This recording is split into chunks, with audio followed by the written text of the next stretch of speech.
দেউকাবিহীন নহয়, দেউকাযুক্ত এজনী কণমানি পখিলা হৈ উৰিব খোজো মই।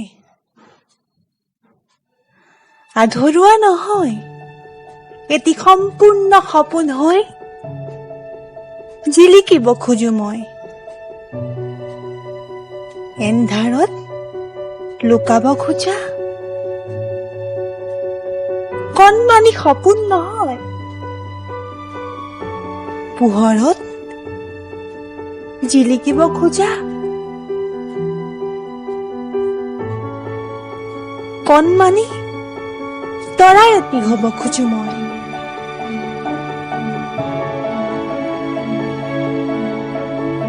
সাধাৰণ নাৰী হিচাপে নহয়,